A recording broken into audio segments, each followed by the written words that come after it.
Hello out there, I'm the oldest nerd. Today we're talking movies with Professor O, and today we go back in time to 1951 with The Day the Earth Stood Still. Good morning, Professor. How are you doing today? Oh, doing great. When's the first time? Doing great because we're picking apart this film. Do you Yes. remember the first time you saw this? I know neither one of us saw it in theaters when it No. came out. We're No, I not wouldn't be that born for a few old as years. old as nerds. Yeah, I'd be born a few years after this film came out, but this was one of the first network TV movies. NBC came out with Saturday Night at the Movies in 1962, and this was their first film. My And I may goodness. have seen it then because I watched TV in 1962, and there was repeated times that it's been on television. I hadn't seen it since since we got cable, so that would put quite a few decades since I've seen it last. So I watched it yesterday, and it is amazingly timeless, isn't it? Oh, timeless. The effects are fantastic too. They hold up. They just flat hold up. I Yeah. mean, I would, in a sense, the black and white documentary look mixed with the effects just I mean they that helps the effects hold up. They do less is more, but what they've got is stupendous, is fantastic. Yes. And There's a couple the of tricks theme. that they did about that I thought was wonderful. We'll talk about the cinematography too, You got it. but the spaceship that comes down, it appears to have no seams in it, and Right. then it opens up, and then when it closes, it also goes seamless, and they did Right. all that practically, which is amazing to me. it, The it, fant- yeah. the ship itself was made out of fiberglass or something, and when they opened it, what they did, they had it puttied up and painted where it looked completely smooth, and so when they opened it, it just broke the putty and it opened up. And I did not realize when they closed the it, they rolled the film backward. So that's how they were able to seal it up. Very clever and completely practical. so simple. So, close it up, and that way it just totally seals by rolling. That, Yes. that absolutely makes sense. Oh, it is a that's I was listening to. There's a DVD. They released a DVD, a two-disc DVD, in 2008, which was Yes. kind of a perfect time to release it. They had Robert Wise's daughter.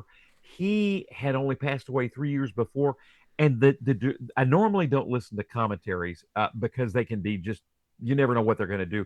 But this was a Hmm. commentary with Nicholas Meyer and Robert Wise.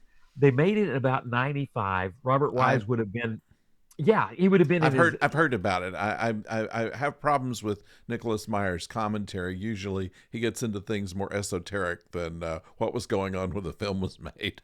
You're right, he does, and yet I think something about having, and there it is, the directors of the first two Star Trek films that start the Star Trek film franchise moving, Yes. Wise and Meyer, and you're right, he can do that, but he was terrific with Robert Wise. The funny thing is, the other commentary was by four historians, and I thought, oh, this will be interesting, Cold War history. They went off on complete other tangents, and the Wise and Meyer stuck with some interesting philosophical concepts, practical Yes. stuff.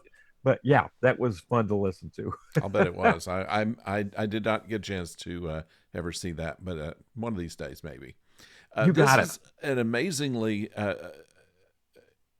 interesting film in that it is not one that follows the tropes of sci-fi films of the period, and they had gotten away from the quasi horror movie type of presentation, although there are elements of that here.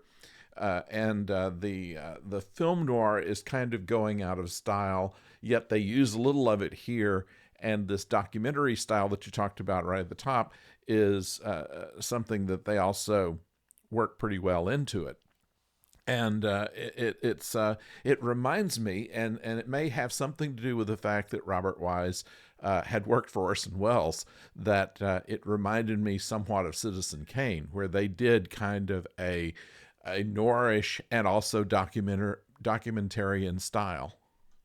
That's a great point. You've got and especially you've got the documentary style and using the news people like News on the March and Citizen Kane Yes. and the whole premise, using that to get us going with Drew Pearson and real and a montage Yeah. of newscasters and the ship fly the Klaatu ship flying across and the reaction shots of people from other countries. It's fantastic. And you're right, that does harken back to Citizen Kane.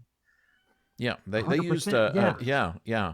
And of And course, Robert Wise, the editor for Citizen Kane, right. just fundamental. It's just, yeah, yeah. And our third picture to talk about Robert Wise. I didn't expect us to find him in so many good things. I mean, if you stop and think about it, just take Robert Wise and find out what all he made.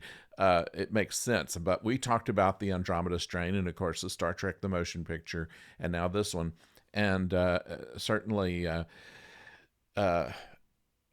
if we were of that ilk, The Sound of Music is another classic that he made, which Oh, probably is absolutely. in constant dollars would be the biggest money maker that he'd ever Right. made. That makes Although sense. I think probably his legacy is better served by this picture right here. Yeah, it's his favorite of the three science Yeah. fiction films that he did. Although I love the Andromeda Strain, and there's Star Trek: The Motion Picture. Got to have a spot for that. But this is his favorite of the three, and you could tell he just loves the film, loves the idea of science fiction, and he was very, to kind of get into one thing, and we'll get there's tons of things to cover, Yes. but he really liked the idea that he said I'm not a militarist. I don't believe the military should be the first solution, like a lot of soldiers don't believe it should be the first solution. And he was very worried about nuclear proliferation, and this film addresses and like you mentioned, it's so unique in those early 50s films for a film that is a cautionary tale Yes. about about nuclear uh, about nuclear warfare. The only one that comes to, there's another Rocket Ship XM is also a Yes. cautionary tale, but this film is just very clear and very different than the other films. You look at it, a film that comes out just at this about the same time this film does, Red Planet Mars, Yeah. and in Red Planet Mars, they're not worried about nuclear weapons really. They're just worried about the Red Menace. Red, Yeah. Well, yeah, they cover both of those here, and it is another one. It's just schlocky film, but it does have the supposed effects of a post-nuclear society infecting normal things that become monsters.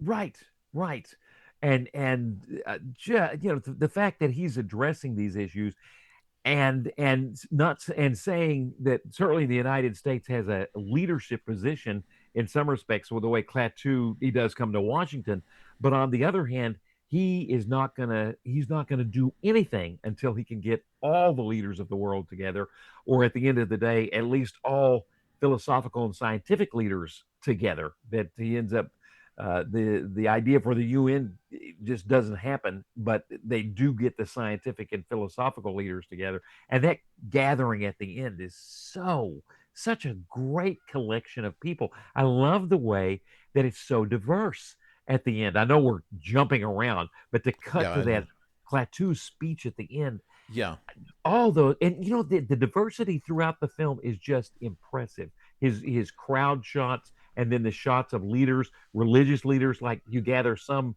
are from Africa, definitely yes. China, India. The representation's amazing. He is talking to all leaders of the world. That's true. This film has a huge cast, although you wouldn't know it because in those days they didn't give you the full cast. They would give you just the top 6 or 7 people, and then everybody else just went uncredited. The newscasters identified themselves or were announced on, but Right. there were a lot of people who had lines that never got credit in it. And these days in the movies, they list the caterers in the credits, and I never understood why Exactly. you do that. I mean, didn't they pay them? I mean, Yeah, and you list the accountants too, and the assistant Yeah, accountants. It's interesting how much that. But right. yeah, back then, that's exactly right. I'm constantly watching the films from the 50s, and I'm just amazed at how few credits there are, Yeah, because that was a thing, not to credit. And there are some really good character actors that don't get credited in these films. I have noticed that. Well, let's couple of things that weren't credited that I found kind of interesting. Snub Pollard. Snub Pollard was an old. He was one of the original comedians with Hal Roach Studios in the 20s, doing silent movies when they first organized that, and he was he was one of the cab drivers. He Ah, was the one with the mustache, and that was kind of a trademark for him in his heyday. And then Guy Williams, our friend from Lost in Space, was one of the radio operators or DJ, something like that. I forget exactly on that, but Guy Williams was there, and Stuart Whitman, a character actor, has been in. He was in Planet of the Apes and some other things too, and all kinds of. You've seen him on TV 100 times probably if you've watched much TV in right. your life, and he was one of the sentries, and these were all uncredited roles, and um, that's just kind of the. In fact, some of the people in the boarding house Right. are uncredited, except for Frances Bavier, who I guess was known well enough. This was before the Andy Griffith Show, Right.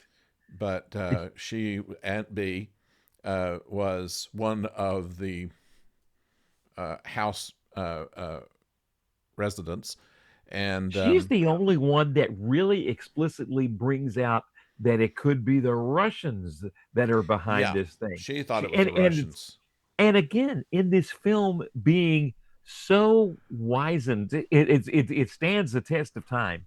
That her comments about the Russians. It's funny, you go back to 1951, and the fair amount of the audience, I could have been there going, you never know. But Yeah, but it's almost presented satirically in the film that she's that she thinks it's the Russians, when in a sense we know from Klaatu's ship that it can't be.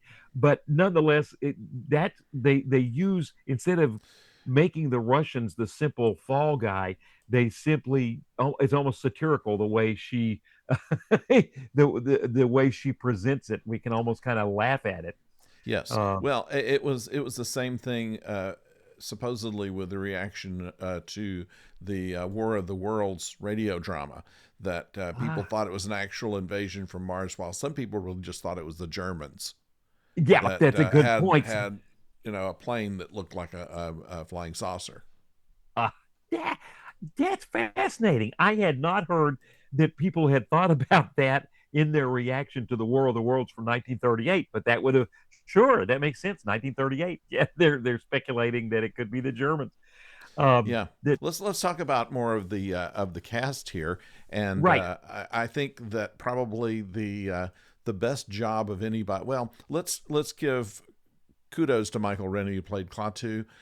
He Oh, was a British character actor and had just been signed on to 20th Century Fox, and actually Fox did not want him to play the. I mean, he came in kind of sideways. They right. originally had recommended um, Spencer Tracy, Spencer believe it or not, Tracy and and Claude Rains. Claude. Those were the big two. The Now, right. yeah, they decided that Spencer Tracy would be too recognizable and nobody would Oh think of him as an alien. I think no, Claude Rains could have pulled it off. I do Um, too. I do too. But Michael, apparently Selznick had seen Michael Rennie in a play, and just that, he's got that right, otherworldliness. he Uh, does. And an quite- interesting way that he acted when he walked, he didn't swing his arms. He kept he walked very stiffly, and ah, a subtlety there that you might not expect. no, I did. Yeah, and he's perfect for the part. Yes. That's just absolutely perfect for the part.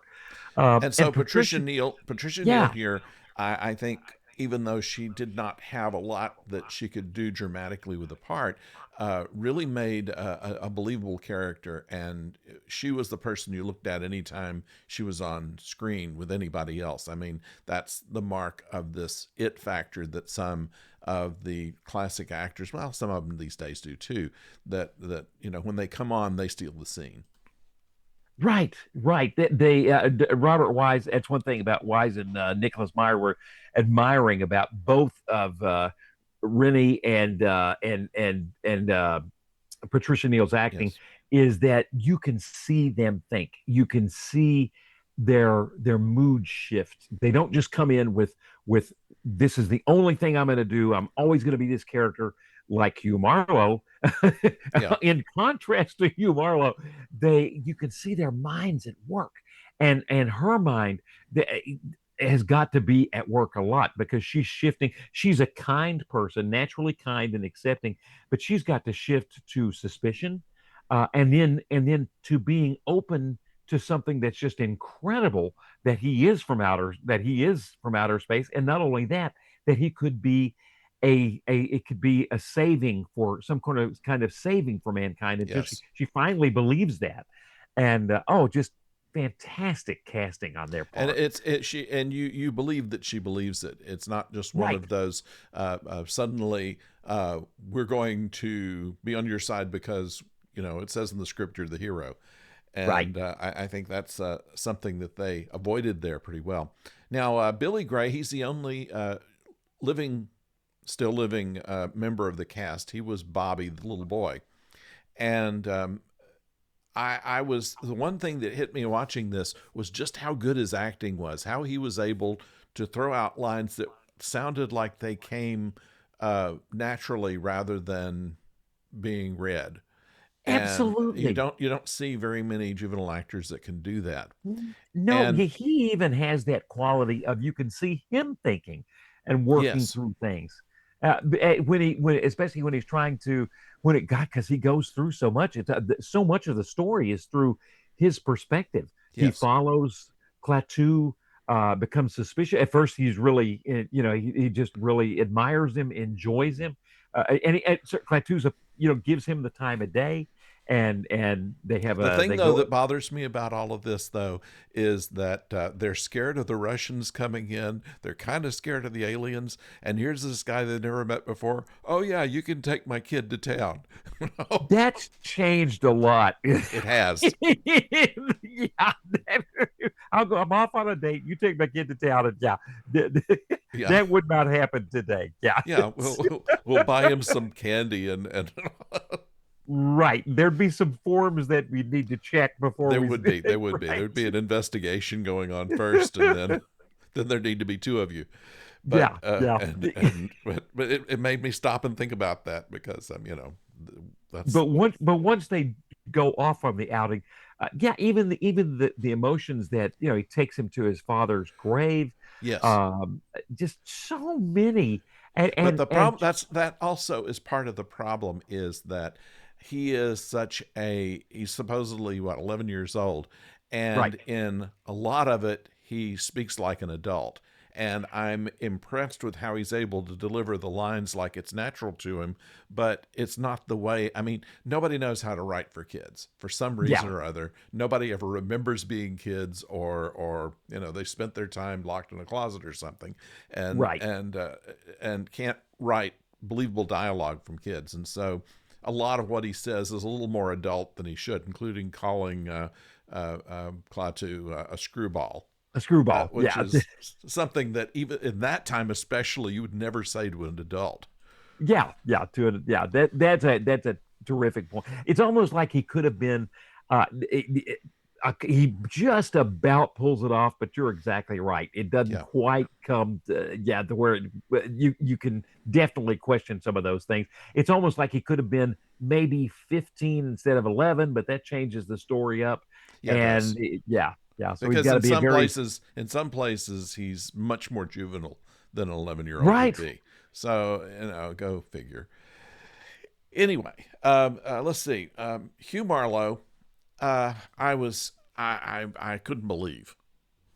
He was just there to advance the plot. I don't really think that he acted very well in this. He Right. just his lines were delivered flat. I don't have any sense that Patricia Neal could have ever gone for him, even before he said, "Wait till you'll see my picture in the newspaper," which I read somewhere was supposed to Oh, be delivered as a joke, a joking line, and he right. did it straight. He did it. If you ever need you know, in looking at screenwriting and or you're looking at characterizations and you see that one note actor, this is it. Yes. One note through the whole thing, and just and so and yeah, you don't see him really. He just comes in to each scene with a point of view. It doesn't change. We don't see him really think, and that's Robert Wise. Nicholas Meyer was really kind of taking him to task for that. And but then Meyer said, but then again, maybe that's the point that he is so dogmatic I think and so. and can fit in this way, kind of fits in, showing the wrong way to be in this film, and that's what Robert Wise says. That's kind of what they were going for. But It I may have think been he a little almost too broad. is still too, yeah, it still overdoes it. That's my Nicholas Meyer brought up. Wouldn't it be neat to see him just think, maybe just take a step back occasionally before he becomes Judas fully and turns in, Yeah. uh, it turns in Klaatu. Maybe just to think, maybe I could be wrong, and but he never does. It's just one note in every scene. Yeah.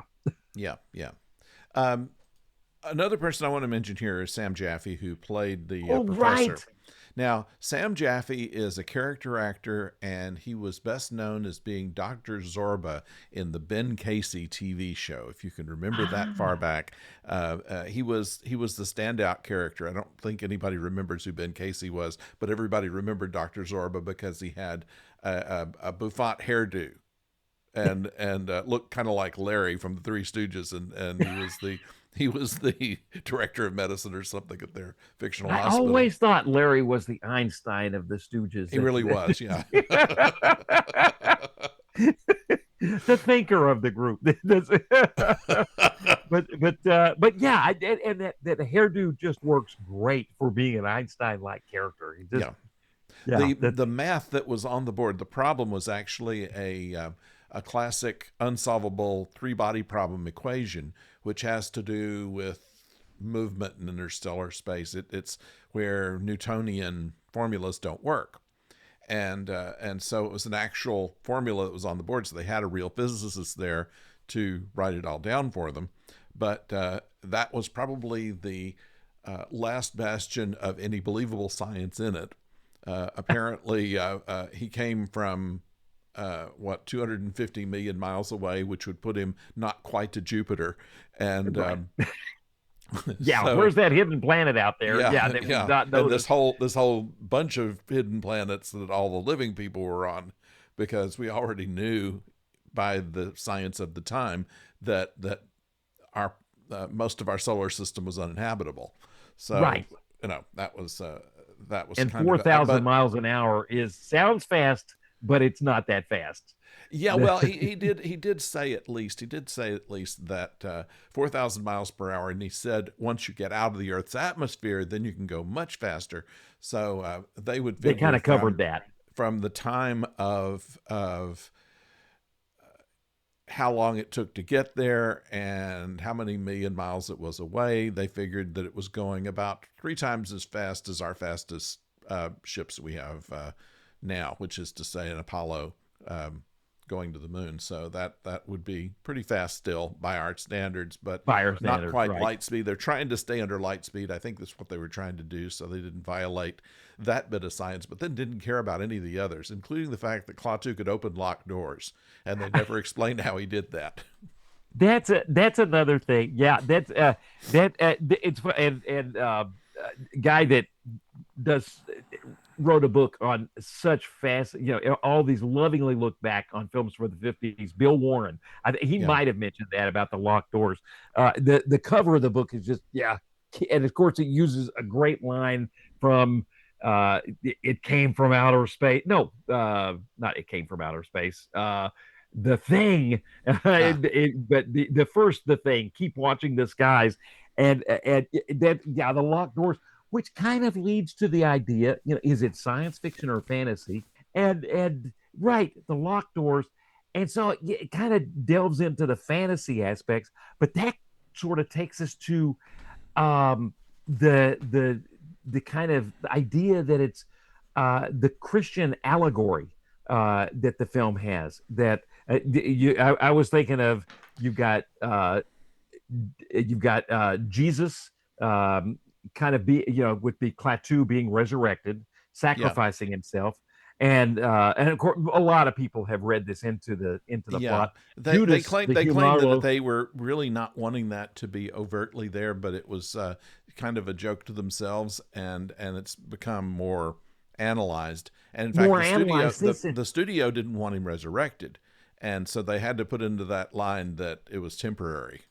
Right, it was just a temporary thing, and that true resurrection life is assigned to the true creator of all things. Yes. But this was a temporary resurrection in a sense.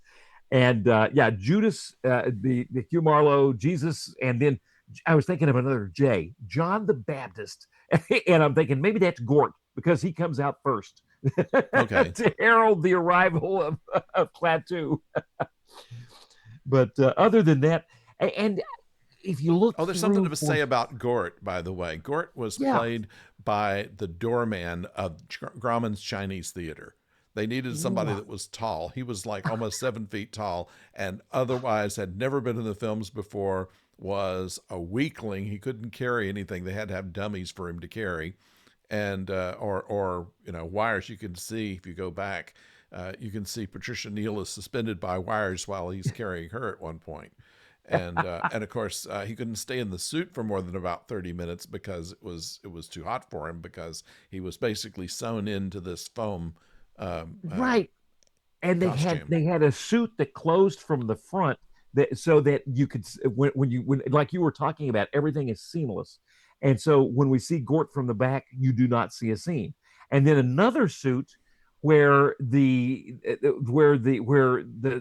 zipper, for lack of a better word, the zipper's in the back, so that when we see the front, it's seamless. So Mhm. and then I think there was an upper torso model, yeah, right, that they kind of model that they used, and that's where the light beam would come out. Yeah. One of the most terrifying light beams you're ever. That must Yes. have been incredible in the 50s, 1951, to have seen That that. slow reveal especially. Yeah, yeah. Just one thing you mentioned about the special effects too. The when the ship lands and we even see the shadow, even moving cars. That's and I got to admit, all these years I thought that was in Washington D.C. Yeah, Yeah. it's a model and a composite shot, but I still thought it was that they would have shot that at a baseball field somewhere near the Washington Monument. All that's in the back lot in Hollywood.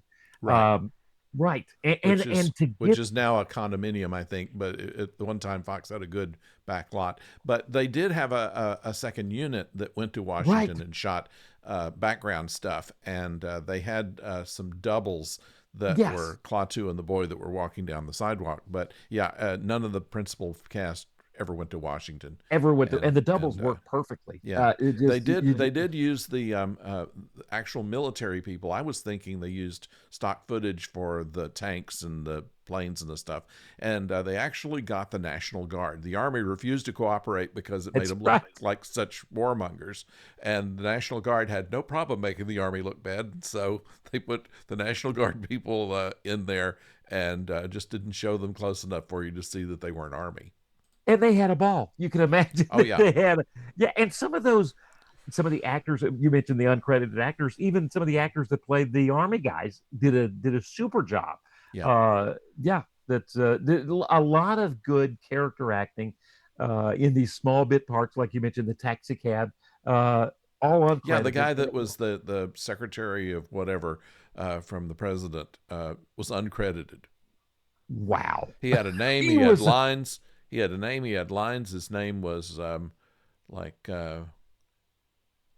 Marshall Marshall Bradford. I think he was the chief of staff, and he's uncredited. And he had more screen time than some than Francis Bavier did.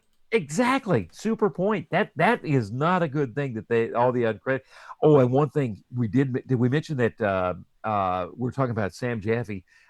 He I think one of the most ironic things about this open-minded film, Yeah. which is trying to say let's look at other people may have a point of view that we don't even understand. That Sam Jaffe shortly after this film is made gets blacklisted. They Yeah, well, they even knew it was what coming and yeah. were a little nervous about it, but decided to cast him anyway. And I think it had to do with the fact that this film really didn't disagree with his point of view.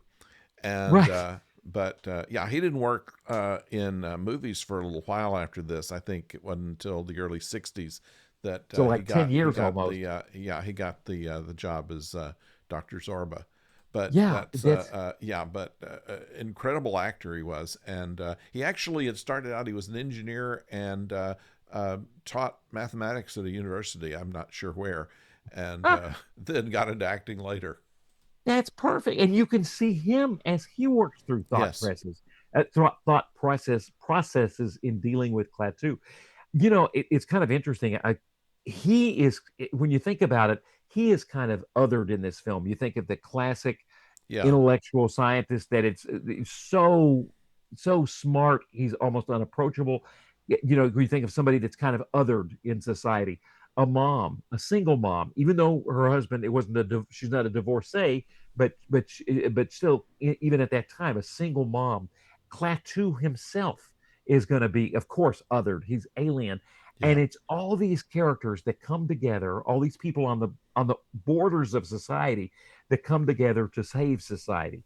Yeah. I'm And rather it's glad interesting. they didn't give a romance between Klaatu and Patricia Neal. I think that they hint at more of an affinity toward each other, but they didn't go too far with that, and I think that was perfect. It was perfect. And the way he says goodbye to her at the end is absolutely perfect. It's just so subtle and it just works. Yeah. Um, and apparently, another thing too, when you think about these characters that are on the borders of society, Klaatu's demonstration, Lord knows what it would have been. It was Sam Jaffe. It was good that that he comes up with this idea. How about we just make everything stop, and that way we can name the new movie "The Day the Earth Stood Still," Yeah. because Klaatu's thinking. I don't know what he would have had in mind, but Klaatu, it's almost like he learns to appreciate humanity more in his personal visit. I'm not saying it could have been an Yeah. incredibly destructive thing, but Sam Jaffe's the one that really, in the reasoning and the thinking that he goes through, comes up with this idea of just where it turns out to be a demonstration of just, and that demonstration of everything stopping was just brilliant. It Um, really was. there's a part of me, I'm watching from TV shows from the 60s when we'd have time stop and generally it would just be a freeze frame. But for instance, they go into Britain and for when they first see, Parliament in the background, you can tell it's Britain.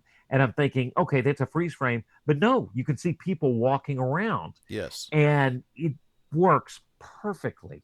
Yeah. And yeah, and they used Russia. I know they used Moscow, Britain. I can't remember, but it was really Yeah. made you in one montage. You could see Obviously, this with is a some rear projection there, but it was certainly right, well done, and well done. Yeah, yeah, that they did a lot of rear projection in this, and it's amazing how realistic that was. I mean, you look at Casablanca comes to mind because they had the rear projection that looked the most fakey and didn't right. even care. They didn't And care. They and showed and different in memories in go by. in this, you thought that the characters were in Washington. You thought you were going to London. You thought you were going to Moscow, and it wasn't even possible to film in Moscow at that time. So I mean, that was a situation. The But Lincoln Memorial totally looks like they yeah, went there. it does. That It just, does. yeah, yeah. Just beautifully done. What do you think about Klaatu's? And so we're presuming a lot of people know. We know the plot. Klaatu comes here, and he's from a Group of planets. confederation or a Yeah. federation of planets where they have managed to end all warfare. And the way they've managed to end all warfare is they've turned policing over to robots like Gort. Right. And so we're presented. kind of with an ultimatum. We have choice in the matter. We can resist. What did you think of Klaatu's speech, and how would you vote? How would you come down That's kind of on the tricky because basically what they're saying is fascism is what works. We'll make our policemen put just unimaginable penalties on your breaking any law. So, what does that make you? Does that make you feel more free, or does that make you feel like you're afraid you're going to stub your toe and say something that's forbidden? It's something that would make you stop and think about that if you thought too much about it. And basically, all they're saying was they found peace, and that Klaatu was pretty much human as human can be, and admitted that they had their faults as well. They were certainly far from perfection, but used this system because it works. And it kind of goes back to the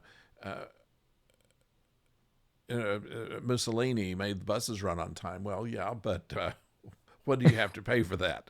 what do you have to pay? And that and and you look at being back in 1951, all the way. It's interesting. Nicholas Meyer directs the film in 1982. He made that TV movie, the TV, that about nuclear proliferation. What was the name of that movie? I've got it written down. It was, I believe, Nicholas Meyer made. Uh, it's not the the day after. Oh, yes, I Uh, remember that. It was a and TV movie, so, yeah. right, which is another juncture in human history where we're just as scared as we were in 1951, where you Yeah. had the everything coming together. You had, Did you ever have uh, to do the duck and cover stuff when you were I in school? I cannot remember doing that. How about you? Do you remember I the? remember it only because it was so silly. Because my elementary school had glass windows on both sides of the classrooms. Not the traditional type. It was the early '60s. It was a brand new building, and it was done in plastic panels and glass. And there was a sidewalk outside instead of a hallway. And so the width of the classroom had a wall of windows on one side and a wall of windows on the other, a wall of blackboard on the front and in the back. And if a nuclear bomb came along, going under your little desk really wasn't going to do you much good. Right, In fact, a right, strong wind probably wouldn't have done you much good if you were under your and desk. right, and by 1983, when Nicholas Meyer makes I believe he directed the day after he mentioned uh, uh, then we would have known that, and it's even more scary. So Yeah, here we got this period of time, and it still hovers over us. So what I'm getting at is, I in a sense, that you're right. You've got the authoritarianism of Plateau, and yet I can see the argument. And when I first watched this film, I thought that makes sense. This but would he's protect certainly a us. great ambassador for it because he is. He is. I would think if I didn't know better that he was kind of the proto Spock. Good point. He feels totally like that. Yeah, yeah. Very calm, going to make rational decisions. And yet within those, and part of rational those decisions, I like the way he talked. We have a system and it works.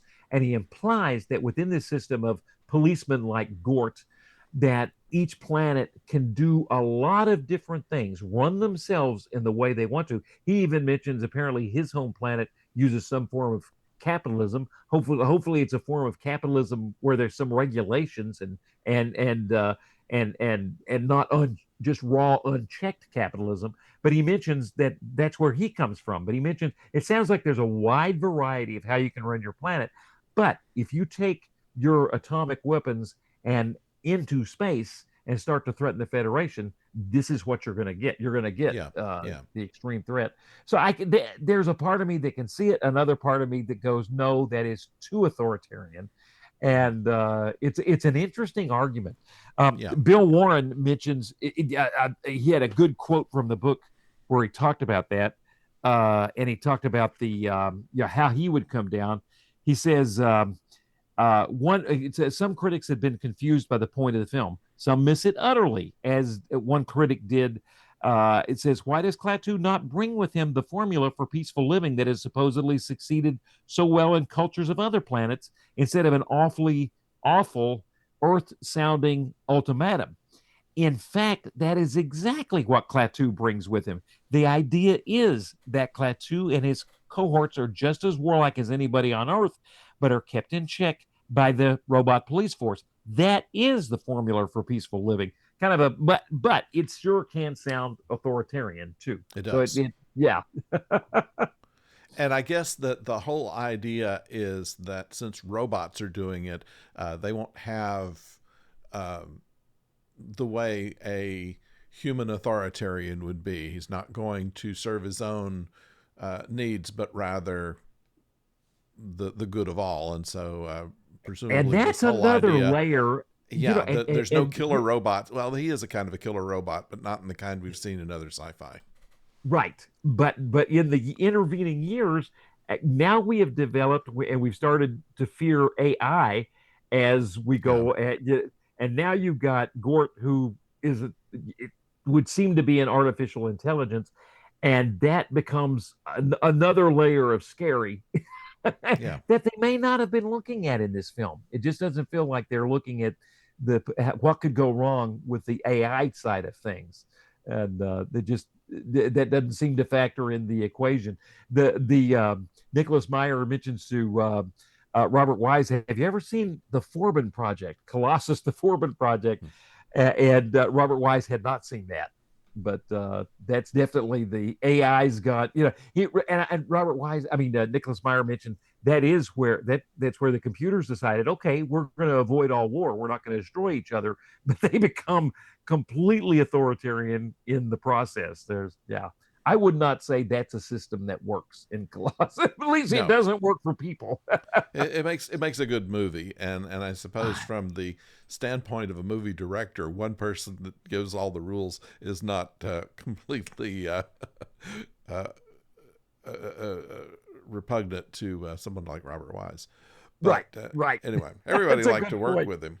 There is the thing about the quotable in here, the command to Gort to rescue or to enact Plan B or whatever, Klaatu Baraba Nikto.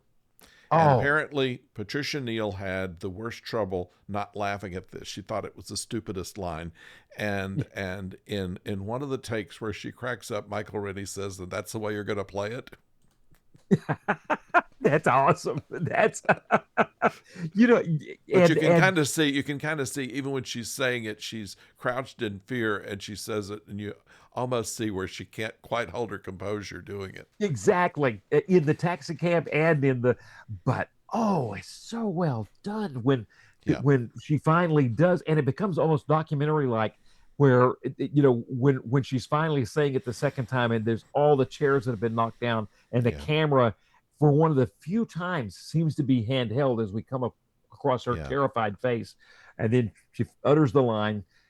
Gort stops, carries her behind a wall, and then they stop the camera, but they do a little dissolve, just a soft dissolve, so that when no, I mean he goes behind the wall, so that when yeah, he comes out with her, and you're right, they got the wires so that it appears that right. she's carrying. Yeah, one little thing. It is amazing that Gort can go in and get Klaatu, just go through the jail cell and walk back to the saucer, basically without being noticed. But That's the other thing that I've seen on several places in this movie.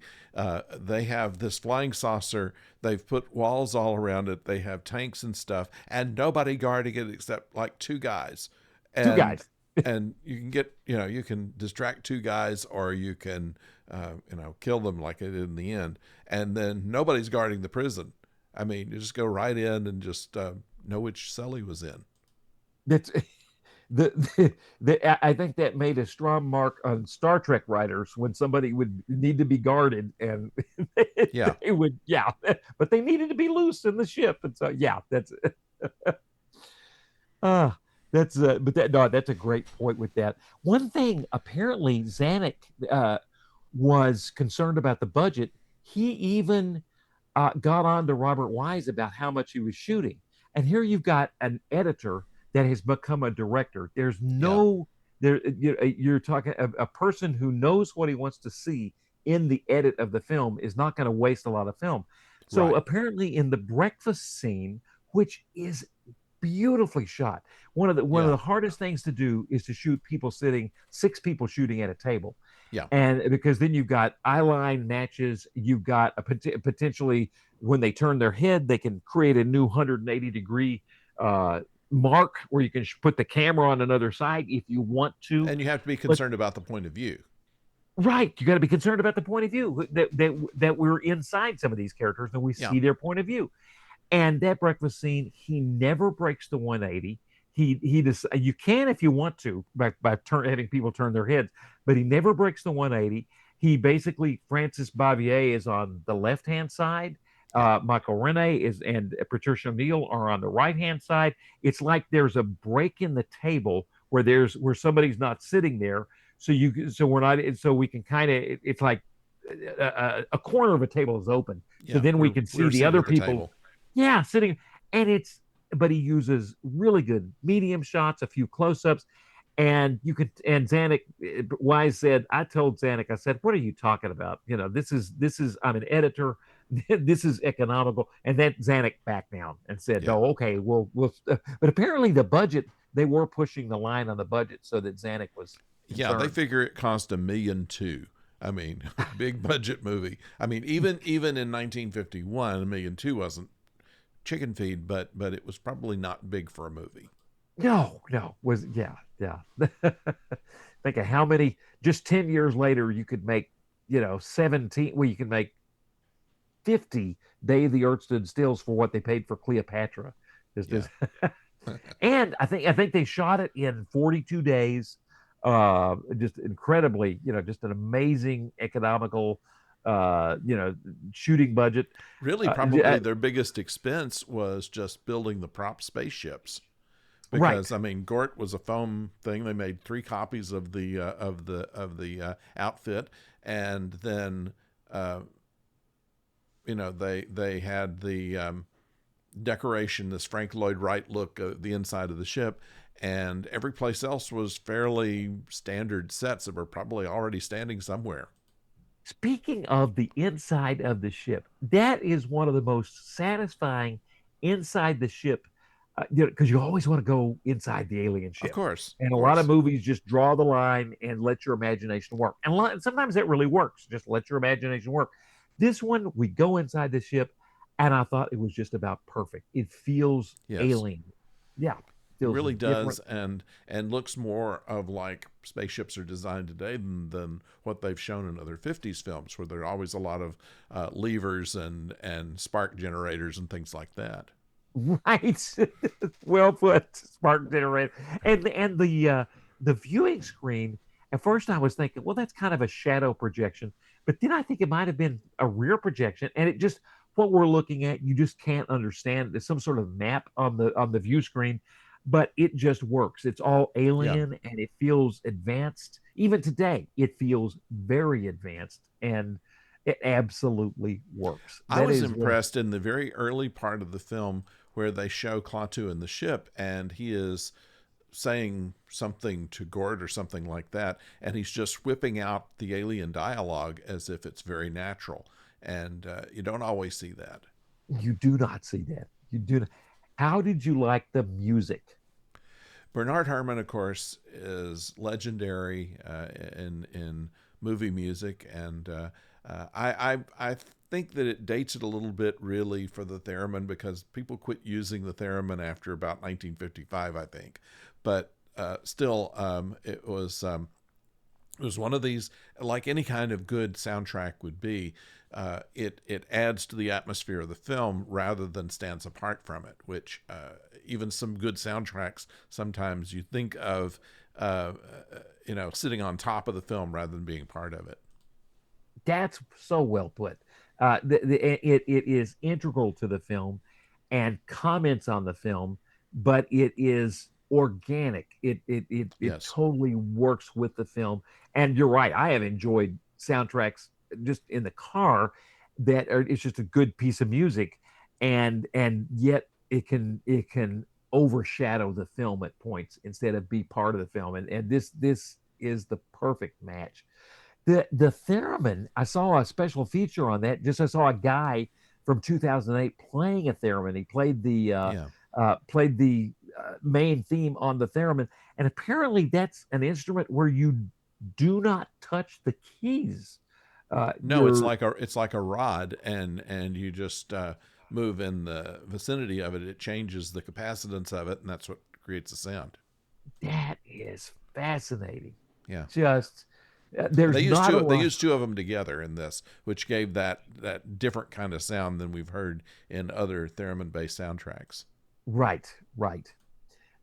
But our one of the early movies in our series, Forbidden Planet, did I don't believe uses the theremin. I think It they did. had I think they did, oh they did too. Okay, but once again, they were sparingly used, and I think to good outcome. I think. oh absolutely good outcome. Yeah, just a few and you know Bernard Herrmann. You know it starts in well, I know Citizen Kane is definitely one of his earliest uh, works, and Yeah, I believe Taxi Driver might have been his last film. that's possible. Yeah, yeah. I know he did Obsession, but just and of course a lot of Hitchcock films that Yeah. you know famously did the music's oh so good in the film, uh, and just a terrific gathering of people. You know, and apparently Robert Wise was incredibly. We've talked about as we talked about different directors. Robert Wise was incredibly easy to work with. He knew what he wanted. He had a plan. He used a lot of storyboards, but he also was open to Yeah, suggestions on the yeah. set. Patricia Neal was a fairly big actress by that time. Did not want to be in a science fiction film, but when Robert Wise asked her, she said, "I'd worked with him before. I knew I was safe with him." That's what made the difference, and she was perfect for the part. It Yeah, just yeah, yeah, fantastic. You know what's funny? I need to look back at the editing to give the editor credit. It is well edited. You know that editor would have worked with Robert Wise, but yeah, apparently Robert Wise he said he really he wanted to treat editors like the way he was treated, where the editor could actively shape the material too. yeah. I'm looking that up to see if I can find who the editor was, because the cast is like 100 people, all Oh, uncredited. okay. Let's see. And the William cinema. Reynolds. William, right, Do you know William and the Reynolds? that mixture of film noir cinematography with that documentary cinematography is fantastic. It's Yeah, funny in the Judas scene, it's just it's kind of there's Hugh Marlowe just well lit, but then you've got Klaatu explaining how he's trying to actually potentially help the Earth in the elevator that's stuck and there's no power. So that's film noir, low key kind of lighting. And if you're wondering, it reminded me my Trinity College shirt. I was thinking something kind of religious themed ah, to deal with. mine is Green General Store. It just fits. That's all I can It say. does. It makes to the current weather we're having today.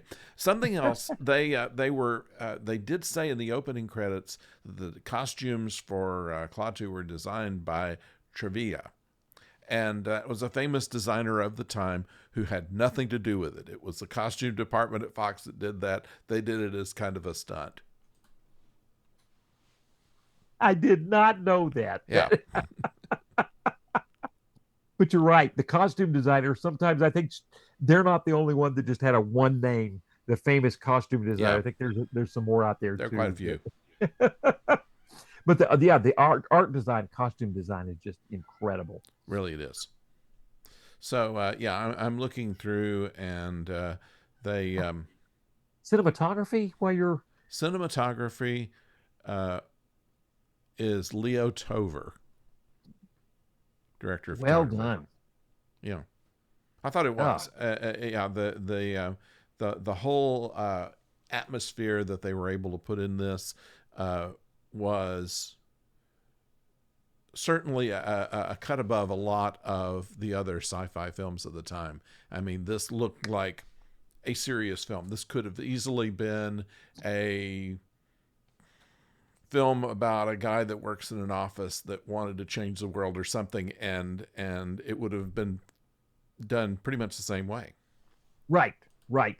The I love one And thing that's so well done. You're thinking about how what is the source that's creating some of the film noir lighting, and how to change it into the scene if you want. And at that breakfast scene, when Major Carpenter, yeah, he assumes the name Klaatu, he takes a major's uniform, like from the yes, dry cleaner or something, and is the name, he looks at it, it's Major Carpenter, which of course is another Christian reference. yeah, yeah. Goes into the boarding house, They were and supposed to at be the time of Easter the eggs, and they became basis of the film. exactly, goes in the boarding house, and everybody's concerned. The news is like, who is this escaped alien? Where is he? Kind of scary. And comes in the room, and the room is all darkened. And oh, this is the night before the breakfast scene. Comes in the room, and the room's darkened. And he's dark because the room is fairly dark. Right. And the owner of the boarding house turns on a couple of lamps, and the last one finally illuminates him, and it's just so well done to go from the Yeah. darkness to there he is lit. Once it gets a And little creepy, that just walks in, and yeah, that and it seems to disturb them a little bit, but they think, hey, a paying customer. So right. as Right. far as we know, he never paid them anything except unless he dropped another one of his diamonds somewhere. So That's a good point.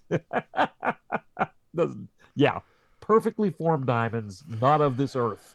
yeah. Right. Well, that's another thing. Anybody who knows anything about diamonds is perfectly formed diamonds aren't worth anything. They would be Oh, called lab stones, and uh, the value in a diamond is its imperfections. is its imperfection. That's they should. Yeah, that's one thing they could have done a little bit better on that. That's a They good could have, point. but we can go at the make jabs at the little stuff forever. But all in all, this has been called the best science fiction film made, and I'm not certain that I want to go that far, but it certainly goes in the top 10, doesn't it? Oh, absolutely. And that's one thing I do take a quibble with Bill Warren. He says, yeah, of all the science fiction films of the 1950s, The Day the Earth Stood Still requires viewers today to make the fewest concessions to the time it was made.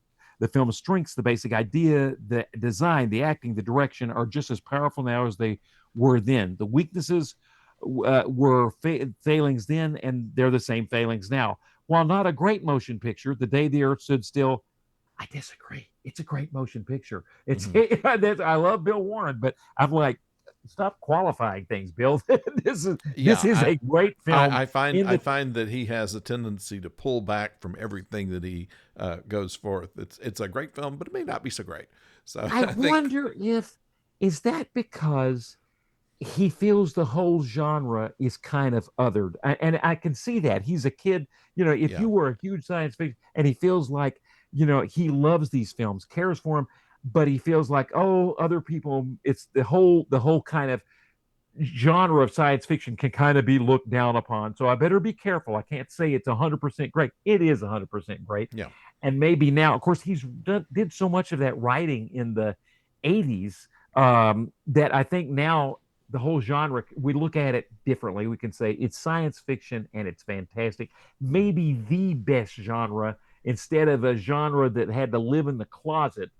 yeah. Now it's a great Well, genre. I It's think recognized. that you can poke holes in any movie, but when it comes down to it, the overall effect of this film is pretty timeless. I mean, Yeah. it's talking about the nuclear era, but they could easily be talking to us today, and with just replace H.V. Kaltenborn with I don't know who's on the news anymore, but they keep changing around. Lester Jake, Holt, uh, Jake Tapper. Jake Tapper, Lester Yeah. Holt, and Muir over at ABC. So you could do that, and it would be just about the same kind of timeliness that Right. would work. So Oh, it stands the test of time. yeah, yeah. I mean, other than the fact that everybody wears hats, I think that Did What were anybody you ever take saying? their hats off in this film? Apparently, the headrest of cars killed the hat because yeah, because you can't lean back, your hat's going to go up. Yeah, I But have that part. but back then there were no headrests; it was just flat across. That's right. Well, I think we need to move along now, and Seeing that we've discovered the demise of the hat, yes, yeah, that's kind of a downer to leave you on, that there are no more hats, but at any rate, there's still people that wear ties, just yes, not us, just not us. So and not 11-year-olds touring Washington today. Yeah, that's yeah, so thank you, Professor. We will see you next week. We'll do one more, and then we're going to take a couple of weeks off so we can have the holidays and things go on. But we'll have something good for you next week. We'll let you know a couple of days before it happens what we're going to talk about. But thank you, as always, for being along this morning. And thank you for joining us, and we'll see you next week. Until then, don't go far.